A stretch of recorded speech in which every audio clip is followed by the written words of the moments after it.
Ila kura ama sikuomba. Na wakati mambo yalienda kaenda Sekemnege, tukaenda kwa upinzani, Rais Ruto akaenda kwa serikali, si ndio? Na ikafika mahali kasemekana kwamba mambo yamekuwa magumu kwa Mheshimiwa Uhuru Ruto, watu wanaandamana kila siku, Gen Z wanaandamana, mambo yamekuwa mabaya, si ndio? Sisi kama upinzani kazi yetu ilikuwa ni kuambia Mheshimiwa Ruto kwamba afanye kazi. Hiyo ndio kazi ya upinzani. Upinzani haingii ndani ya serikali.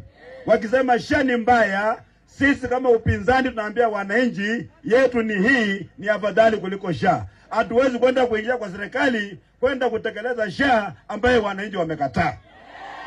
Demokrasia haifanyi kazi namna hiyo.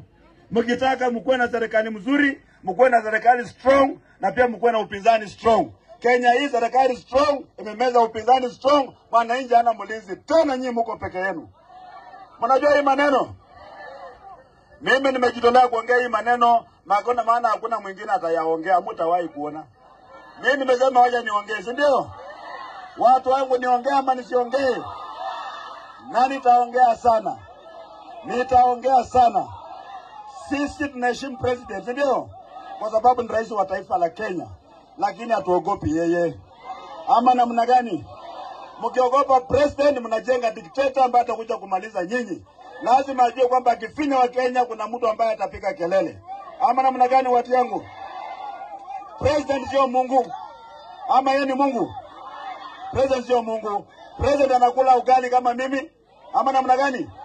Anakunywa maji kama mimi. Anapumua hewa kama mimi. Analala kwa blanketi kama mimi. Alizaliwa na mwanamke kama mimi.